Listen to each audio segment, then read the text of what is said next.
All right, Amanda. Tractor trailer coming down the road. Get ready. You can probably guess what this next suspected sex predator does for a living. All right, he said let him turn off the engine. He won't be able to hear anything until he cuts the engine.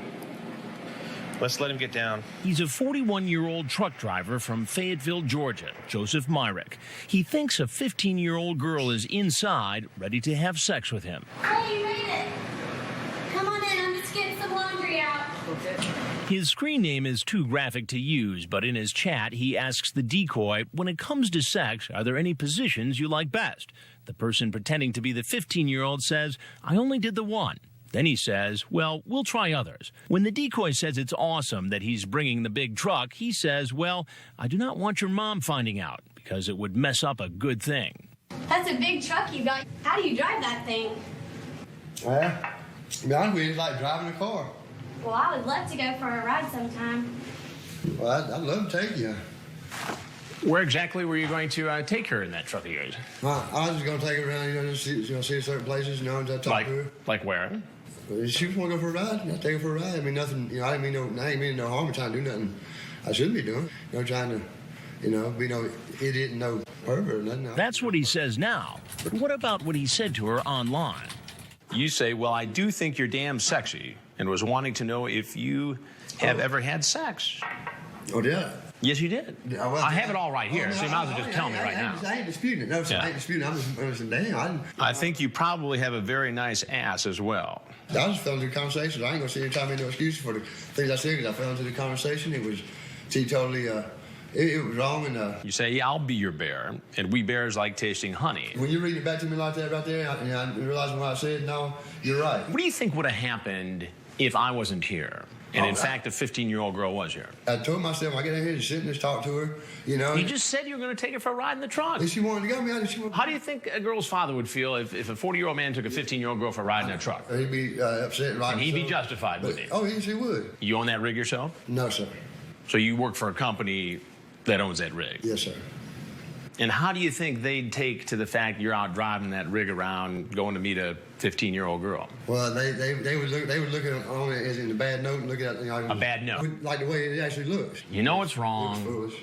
It was foolish. It was the wrong thing to do, and it won't happen again. I know you got a job to do, and I see it all the time. And you see what all the time? On news reports. You've seen stories on television news about guys coming over to meet underage kids. Yes, sir. But I'm Chris Hansen with Dateline NBC, and we're doing a story on adults who try to meet young teens on the internet. If there's anything else you'd like to tell us, we're happy to hear it, and if not, you're obviously welcome to walk out the door you came in. I told myself on the way down here, just talk to her, and just stay away from the sexual overtones. The 41-year-old leaves the house, and you know what happens next. Get on the ground, now. All the way down, all the way down. Yes, sir. Turns out this isn't Myrick's first time in handcuffs.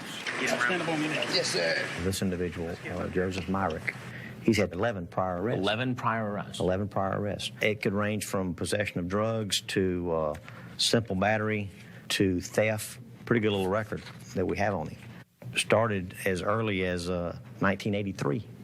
He was never convicted on the battery or theft charges, but in the 1990s, he was convicted of 6 misdemeanors and 1 felony drug charge. After Myrick's arrest, his truck is searched. Cocaine. Where detectives find cocaine. Myrick is then brought in for questioning, where he appears to admit what he's done is wrong. Do you have any kids? No, sir. I got nieces and nephews. How would you feel if somebody did this thing? You want an honest answer? Honest answer. I would kill him. Then the investigator asks Myrick about his use of cocaine. I'm going to tell you like it is. When I talked both times I did talk to her, I was in town and I was under the influence of it. He seems to blame the cocaine for his current predicament. He'll be charged with drug possession, along with attempting to commit child molestation and obscene internet contact. I'm going to set the criminal attempt child molestation at $15,000, the possession of controlled substance, $5,000. The undercover operation in Fortson, Georgia is over, and the last of the suspects caught in our sting are appearing before a local judge. I'm not here to determine if you're guilty or innocent. For most of the men, the judge sets a bond of $40,000, restricts their use of a computer and their interactions with minors, including their own children. Hey, what's going on?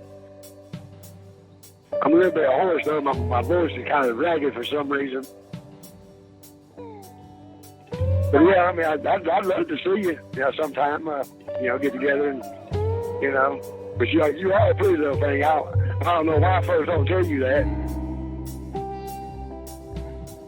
We'll just keep on keeping on the way we're doing.